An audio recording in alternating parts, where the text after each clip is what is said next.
नाजरीन आदाब, चनाब टीवी में आप सबका खैर मकदम है। मैं हूं फियाज पामपुरी और पेश है खित्ता चनाब की खबरों पर मुश्तमिल आज का खबरनामा।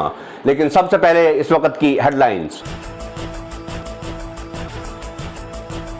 लॉकडाउन की वजह से इस बार भी ईद पर कोई इज्तिमाई तकरीब नहीं होगी। डीडीसी डोडा ने आवाम से की ताउन की अपील। भद्रवा की लचरान दहार पर आग की वारदात, 1 दर्जन मवेशी हलाक। रामबन के कोरोना केयर सेंटर से एक शख्स हुआ फरार, बनिहाल पुलिस के जरिए फरार शख्स दोबारा पाबंद। कासरीगढ़ में 2 फरीकैन के दरमियान झड़प, कई अफराद जख्मी। ठाठरी में बादल फटने से होने वाली तबाही की 3 बरस बाद भी मरम्मत के काम का इंतजार। और कस्बा ठाठरी में ईद उल अजहा के पेश नजर लॉकडाउन में दी गई डील, सुबह 9 बजे से दोपहर 3 बजे तक दुकानें खुलने की इजाजत। पेश हैं खबरें तफसील से। जम्मू कश्मीर के दूसरे हिस्सों की तरह इस बार भी ईद की नमाज और ना ही कोई इज्तिमाई तकरीब होगी। जिला डोडा में आने वाली ईद उल अजहा लगातार तीसरी ईद होगी, जिसकी इज्तिमाई तकरीब पर पाबंदी लगा दी गई है। डिप्टी कमिश्नर डोडा डॉक्टर सागर डी डायफोडे ने आज मीडिया से बात करते हुए कहा कि कोविड-19 के चलते ईद के मौका पर कोई इज्तिमाई तकरीब नहीं होगी, जिसमें ईद की नमाज भी शामिल है। उन्होंने तमाम लोगों को ईद की मुबारकबाद देते हुए कहा कि अगरचे कस्बा में लॉकडाउन लगाने का कोई इम्कान नहीं है, ताहम 5 अफराद से जायद लोगों की एक जगह जमा होने पर पाबंदी जारी रहेगी। वाज़ेह है कि ईदगाह में नमाज अदा करने पर सबसे पहले पिछले साल अगस्त में पाबंदी लगी थी, जब रियासत का खुसूसी दर्जा खत्म किया गया था। बाद की 2 ईदों पर कोरोना वायरस के चलते पाबंदी आयद की गई। पहले तो मैं आप सभी के माध्यम से मेरे सारे भाइयों और बहनों को आने वाले इस ईद की ढेर सारी मुबारकबाद देता हूं। मैं ऊपर वाले से आप सबके लिए दुआ करता हूं कि हम सब इस ईद में मौजूदा हालात में सेफ़ रहे, सुरक्षित रहे। मैं आपको ये भी बताना चाहता हूं कि ज़िले में हमारे कोविड के नंबर्स अगर दिख रहे होंगे, लेकिन फिर भी कोई भी ऐसे रैंडम केसेस नहीं है, खुलेआम कोई भी केसेस नहीं घूम रहे हैं, इसलिए आपको इस ईद में बिल्कुल डरने की आवश्यकता नहीं है। लेकिन साथ साथ मैं आप सबको ये गुजारिश करना चाहूँगा कि फिर भी इस त्यौहार के बावजूद भी हमें सोशल डिस्टेंसिंग के नॉर्म्स हमारे जो है, जैसे मास्क पहनना, भीड़ की जगहों पे इकट्ठा नहीं होना, एक साथ जो है 4-5 से ज़्यादा लोगों को खड़े नहीं होना, इन सारी चीज़ों का पालन करना है। मैं आपसे गुजारिश करना चाहता हूँ कि आप इस ईद को आपका ख्याल रखें, आपके घर वाले, आपके माता पिता, आपके बुज़ुर्ग जो घर में हैं उनका ख्याल रखें और कोशिश करें कि हमें इस बीमारी से पूरी तरह से बचना है। सेफली और सिक्योरली हमें इस त्यौहार को, इस आने वाली ईद को मुबारक तरीके से मनाना है। तो ऐसा कोई लॉकडाउन जो है वो डोडा टाउन में नहीं लगने जा रहा है, अभी तक ऐसा कोई डिसीजन नहीं है क्योंकि केसेस हमारे पास नहीं है। अलबत्ता भद्रवा में कुछ केसेस थे, उसकी वजह से वहाँ पे लॉकडाउन चल रहा है, लेकिन डोडा में कोई भी ऐसा लॉकडाउन नहीं होगा। इसलिए आप रश बिल्कुल नहीं करें, हशबश नहीं करें। अलबत्ता जो हमारे रिस्ट्रिक्शंस है रिलीजियस गैदरिंग्स के, वो वैसे ही बरकरार हैं। हमें जो है वो किसी एक जगह पे 5 से ज़्यादा लोगों को इकट्ठा नहीं होना है, इसलिए आप इसका भी ध्यान रखें।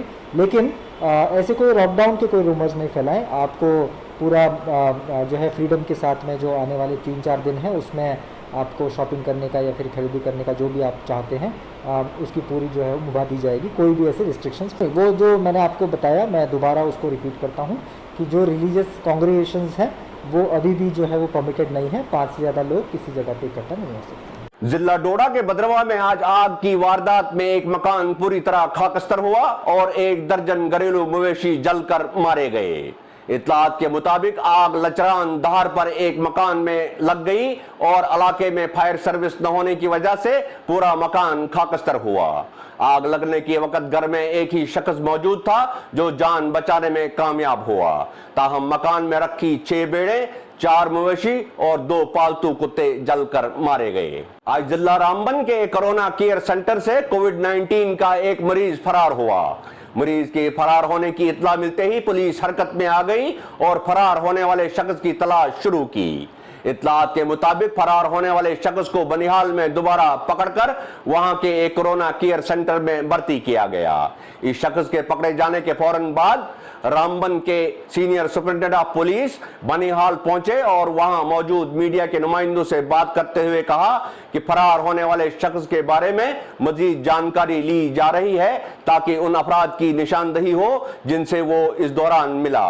उन्होंने आवाम से अपील की कि वो कोरोना की लड़ाई में इंतजाम इंतजामिया और पुलिस का साथ दें और इंतजामिया की तरफ से जारी हिदायत पर सख्ती से अमल करें। एनडीपीएस केस में एक जो मुलजिम था वो पॉजिटिव पाया गया था, उसको यहाँ आईटीआई बिल्डिंग में रखा गया था जो कि एक कोविड केयर सेंटर बनाया गया है। वहाँ पे जो बाथरूम का रोशनदान था उससे उसने भागने की कोशिश की, लेकिन कुछ ही देर के बाद उसको हमने हिरासत में ले लिया है और उसको दोबारा एक कोविड केयर सेंटर में रखा जाएगा।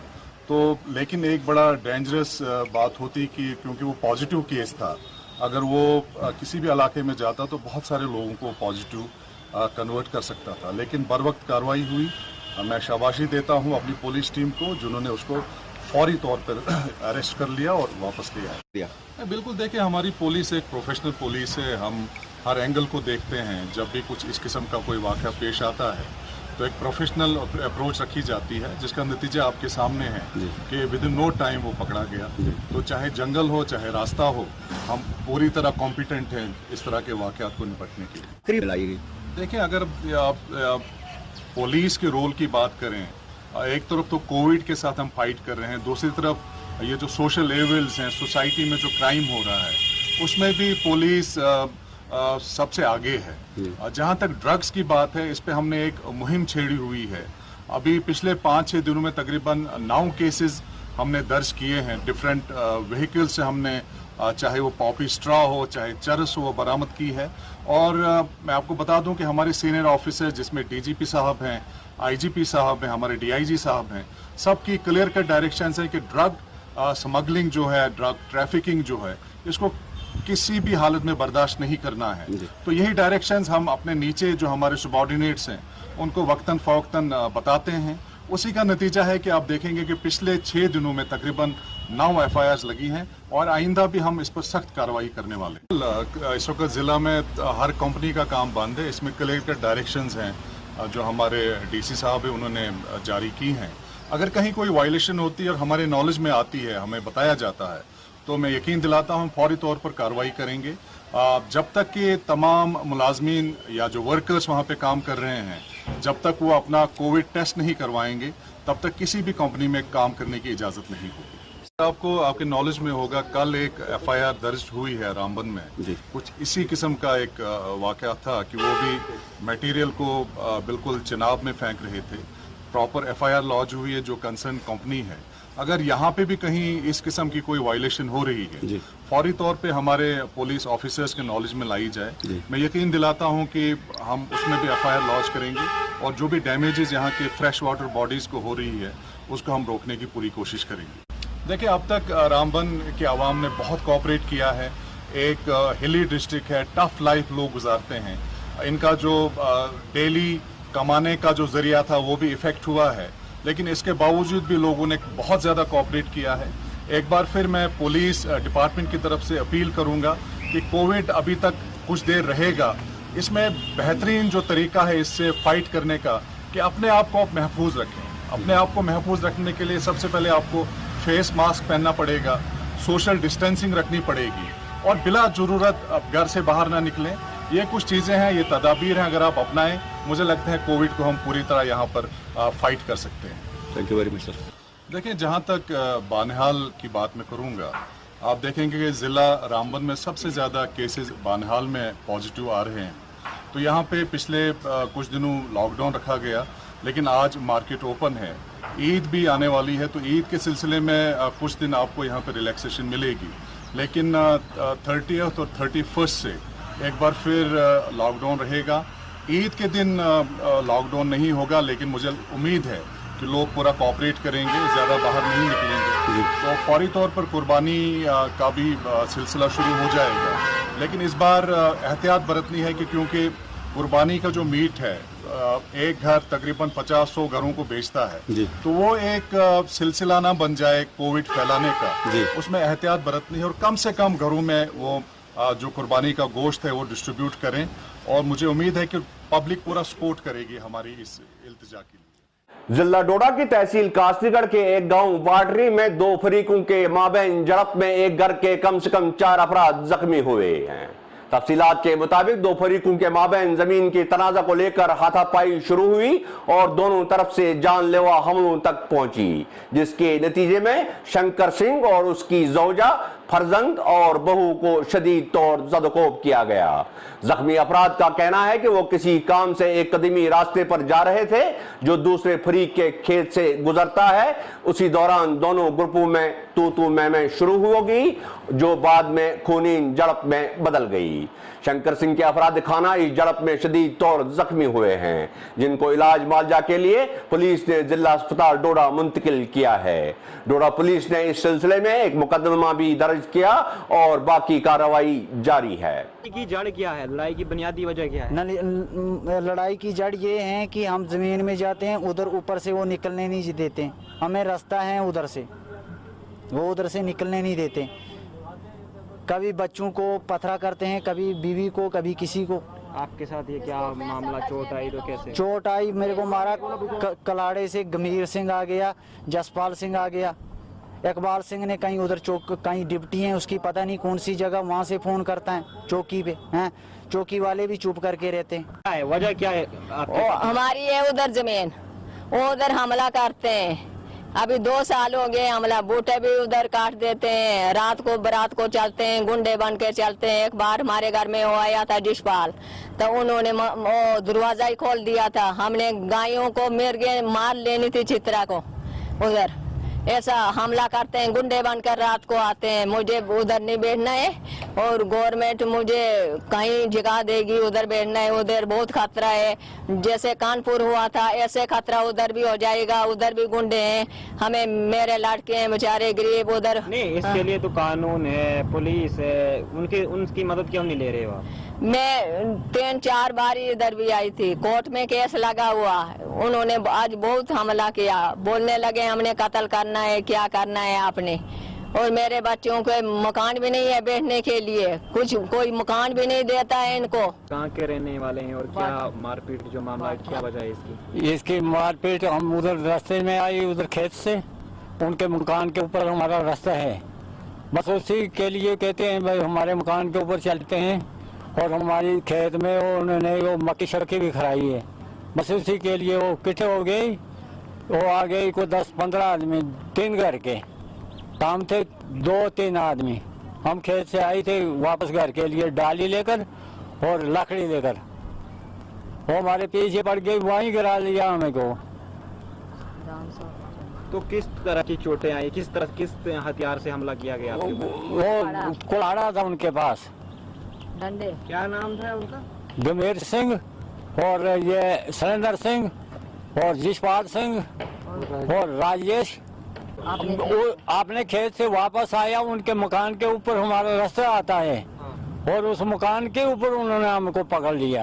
आज से करीब 3 बरस कबल जिला डोडा के ठाठरी कस्बा में बादल फटने से आने वाले फ्लड में हुए नुकसान की भरपाई आज तक नहीं हो पाई है। कस्बा की आवाम का कहना है कि फ्लड ने कई पुलों, सड़कों और इमारतों का नुकसान किया था और इंतजामिया ने मरम्मत के काम को कुछ ही दिनों में शुरू करने का वादा किया था, मगर आज तक काम पूरा नहीं हुआ। आवाम का मुतालबा है कि इलाके में पुल भी तबाह हुआ था, लेकिन आज तक वो पुल दोबारा तामीर नहीं हुआ। उन्होंने एक बार फिर इन कामों को मुकम्मल करने की अपील करते हुए कहा है कि फ्लड में पैदल चलने के रास्ते और नाले टूट गए थे, जिनको जल्द से जल्द तामीर किया जाए। सर अस्सलाम वालेकुम। 2009 में जब यहाँ पे हमारे कांग्रेस के एमएलए जनाब गुलाम मोहम्मद सुरूरी साहब थे और एमएलसी हमारे नरेश साहब थे, तब हमने यहाँ पे रेजोल्यूशन एक बनाई थी और उनसे हमने मार्क करवाई थी रास्ते के लिए।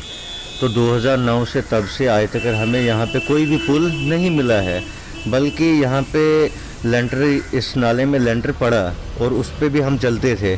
लेकिन 3 साल पहले जब यहाँ पे फ्लड आया, यहाँ पे नेशनल मीडिया वाले आए, मतलब हर एक चैनल वाला यहाँ पे आया, तो उसने देखा कि यहाँ पे कितना बड़ा माली नुकसान हुआ था। 6 लोगों की जानें भी इसमें गई थी। उसके बाद से आज तक हमें यहाँ पे कोई भी रास्ता यहाँ से चलने के लिए नहीं बना है। आप देख सकते हैं यहाँ से रास्ता कैसे, बुज़ुर्ग लोग, हमारे घर में पेशेंट है, बुज़ुर्ग है, और उनके लिए, उनको यहाँ से चलने में बड़ी मुसीबत है। तो हम यही गुजारिश करते हैं कि हमें यहाँ पे रास्ता हमारे लिए बनाया जाए, यहाँ तो हमारा कहीं पे चारा किया जाए। हमने ठाठरी के चेयरमैन साहब को भी बताया था कि हमें यहाँ पे कोई म्यूनसिपलिटी की फंड्स में से कोई हमें एक छोटा सा रास्ता, यहाँ से कोई छोटा सा पुल हमें बना दिया जाए। लेकिन यहाँ पे हमारे जो टोन वाले हैं वो भी इस पे तवज्जो नहीं दे रहे हैं।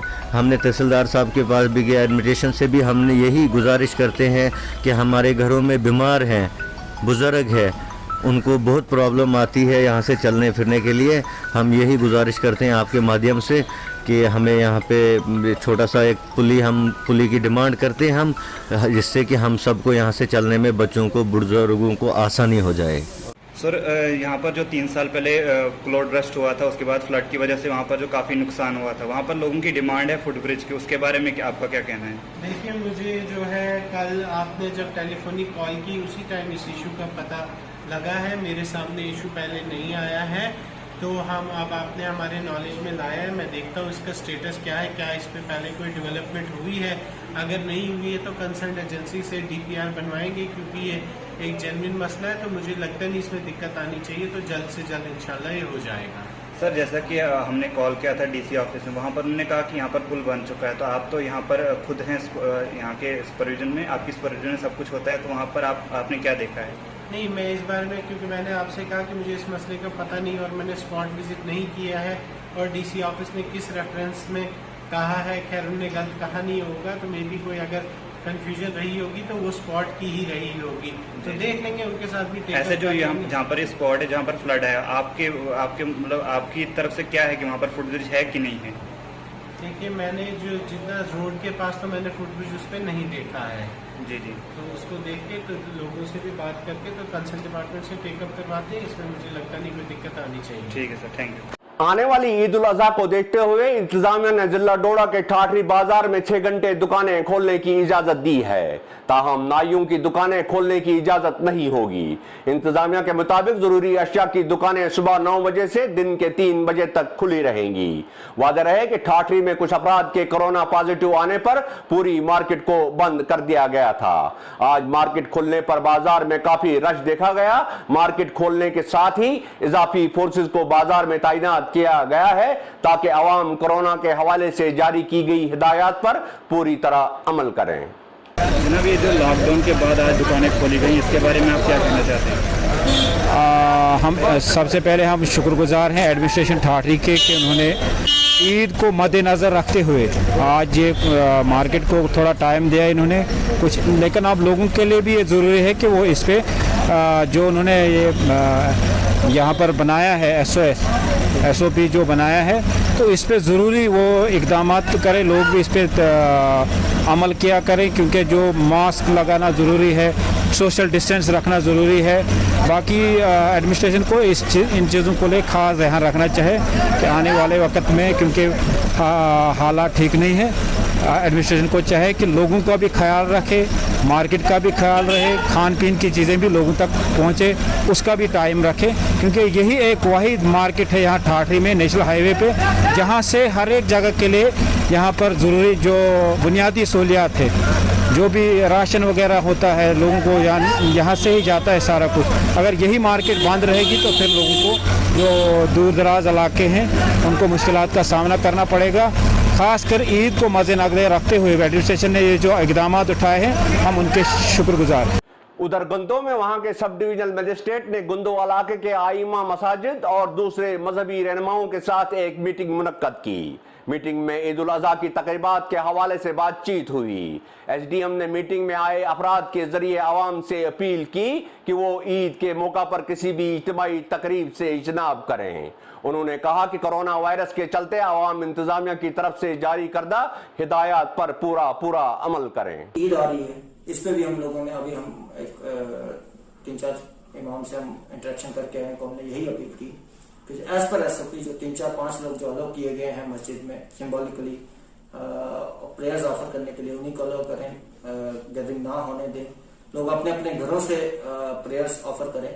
साबिक वजीर और सीनियर कांग्रेस लीडर गुलाम मोहम्मद सुरूरी ने डिविजनल इंतजामिया से अपील की है कि आने वाली ईद उल अजहा के मौके पर आवाम के लिए राशन, बिजली, पानी और सफाई को यकीनी बनाया जाए।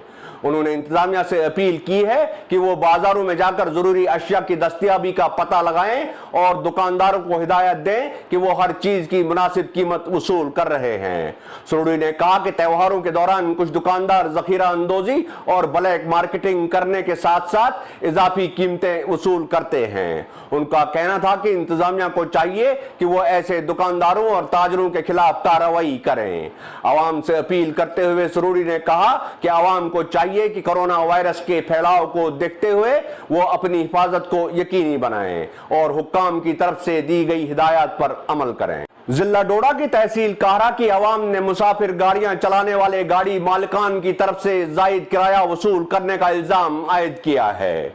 मीडिया से बात करते हुए एक समाजी कारकुन मोहसिन जमाल ने कहा है कि जब से जिले में लॉकडाउन में डील दी गई है तब से मुसाफिर गाड़ी मालिकान आवाम से ज्यादती कर रहे हैं। उन्होंने कहा कि गाड़ियों में कोरोना वायरस के हवाले से दी गई हिदायत पर कोई अमल नहीं हो रहा है और उल्टा मुसाफिरों से 30% जायद किराया वसूल किया जाता है। उन्होंने मुतल्लिका इंतजामिया से अपील की है कि वो गाड़ी मालिकान की तरफ से जारी इस लूट को रोकने की कोशिश करें। आदाब नाज़रीन, इस वक्त हम काहरा के बाजार में हैं और यहाँ पर जो है काफी लोगों ने हमारे साथ शिकायतें पेश की हैं कि यहाँ पर जो है ड्राइवर हजरात की जानिब से जो है ज्यादा जो है किराया लिया जा रहा है। इस वक्त मैं पूरे डिस्ट्रिक्ट एडमिनिस्ट्रेशन से सवाल करना चाहता हूँ कि यहाँ पर जो है जो 4 या 5 सवारियाँ उठाने का हुक्मनामा जो आपने पेश किया है उसके हवाले से यहाँ के ड्राइवर बिल्कुल उस पर चलने पर राजी नहीं है। हालांकि 12 सवारियाँ होने के बावजूद भी जो है यहाँ ड्राइवर हजरात जो 100 और 150 रुपये के आसपास जो किराया ले रहे हैं। हालांकि यहाँ मुकामी लोगों के मुताबिक अगर बात करें तो कुछ सोशल मीडिया के जरिए जो है आज तक हमारे पास जो है वीडियो आ चुकी हैं। इस वक्त मैं यहाँ पर बात करूँगा रूट खारसी से काहरा के लिए 100 रुपये किराया लिया जाता है। काहरा से हलारन तक 200 रुपये किराया लिया जाता है। काहरा से कांटा जो है किराया 150 रुपये लिया जाता है। यहाँ के इंतजामिया बार बार इन्हें हिदायतनामा पेश करती है कि जितना हो सके कम किराया लिया जाए, लेकिन उसके बावजूद भी यहाँ पर किराया ज्यादा लिया जाता है। मुकामी लोगों ने हमारे से बात करते हुए क्या कुछ कहा, आप बने रहे चुनाव टीवी के साथ। हम इंतजामिया से यही सवाल करना चाहेंगे कि पहले जब ड्राइवरों के लिए ये रूल हो गया था कि एक टाटा सुमो में सिर्फ 4 सवारियां बैठेंगी, क्योंकि उसमें 7 सवारियां पास है उनको 4 ही बिठाया जाता था तो कम किराया ज़्यादा किराया लेते थे तो ठीक था। अब सवारी सोमो वाले तो पूरी सवारियां बिठा रहे हैं, 10-10, 8-8 सवारियां बिठा रहे हैं। तो अब किस लिए 7 किलोमीटर का भी 50 रुपये और 15 किलोमीटर का 100 रुपये, यहाँ से ठाठ 12 किलोमीटर तब भी 100 रुपये लेते हैं। तो गरीब आवाम क्या करेगी। हम एडमिनिस्ट्रेशन से यही कहना चाहते हैं कि सर इसके बारे में देखा जाए और इसके बारे में गौर किया जाए। बेसिकली जो किराया बढ़ा हुआ है वो 30% बढ़ा हुआ है और यहाँ पे जो है एक्स्ट्रा चार्जेस 30% जबकि पूरा 100% करते हैं ड्राइवर। और हमारी ये रिक्वेस्ट है डिस्ट्रिक्ट एडमिनिस्ट्रेशन से, जो कि डीसी साहब का आर्डर है उसमें उन्होंने 30% जो है हम जो फेयर बढ़ाया है तो उसमें हम रिक्वेस्ट करते हैं उनसे कि अगर फेयर बढ़ाया है वो भी 50% अगर कोई पैसेंजर्स बिठाता है तो 50% के लिए, ना कि अगर 5-7 सवारियाँ अलाउड है तो 5 सवारियाँ बिठाएगा, फिर वो 30% एक्स्ट्रा चार्ज कर सकता है। अगर वो पूरी 10 बिठाता है 7 बिठाता है तो उसमें वो 30% भी नहीं करता। लेकिन यहाँ पे काहरा टू जोड़ा की बात करो, यहाँ पे 200 रुपये आज किराया लिया जाता है। काहरा टू मलानुगाड़ा बात करो आप तो यहाँ पे 20 रुपये, 10 की जगह 20 रुपये लिया जाता है। तो हमारी एसडीएम साहब से और तहसीलदार साहब से गुजारिश है, वो अच्छा काम कर रहे हैं यहाँ पे, तो इस मैटर में भी वो इंटरफेयर करें पर्सनली, डीसी साहब और एसडीएम साहब। तो हमारी ये गुजारिश होगी एडमिनिस्ट्रेशन से कि वो इस मामले में पूरी दखल दे और लोगों को राहत पहुँचाए। आप जो है क्या कहना चाहेंगे मीडिया के जरिए? ये पॉलिटिक्स देखिए, हम आपकी माध्यम से ये बोलना चाहते हैं कि हमारा यहाँ से केंचा पंचायत जो है वो 7 किलोमीटर है, वहाँ पे पहले 20 रुपये किराया था, अब जाकर 50 रुपये ले रहे हैं ड्राइवर लोग। ये सरासर बेइंसाफी है। चलो अमीर लोग को देंगे, गरीब लोग कहाँ से देंगे। एक तो लॉकडाउन की वजह से मजदूरी लोगों को नहीं मिल रही है, ऊपर से 100 रुपया किराया ले रहे हैं। जहाँ 3 सवारी बैठाते हैं उनको 1000 रुपये मांगते हैं, तो गरीब लोग कहाँ से देंगे। मेरी गुजारिश है गवर्नमेंट से भी और जिला इंतजामिया से भी, डीसी साहब से भी, कि वो जल्द से जल्द इस जो ये ओवरलोड है, गवर्नमेंट गाड़ी है, इस पर भी ओवरलोड किया जाता है। यहाँ की इंतजामिया अगर इन गाड़ियों को ज्यादा सवारी उठाने का हुक्म देती है तो लेकिन जो यहाँ पर लोकल हैं उन्हें इस तरह का विचार किया जाता है। गाड़ी गाड़ी है, इसमें भी ओवरलोड किया जाता है। ARTO डोडा से गुजारिश की जाती इन लोगों के लिए भी कानून बनाया जाए और प्राइवेट व्हीकल के लिए भी एक जैसा कानून बनाया जाए। तो नाज़रीन, इसी के साथ आज की खबरों का इख्तिताम होता है। मुझे इजाजत दीजिए। आदाब।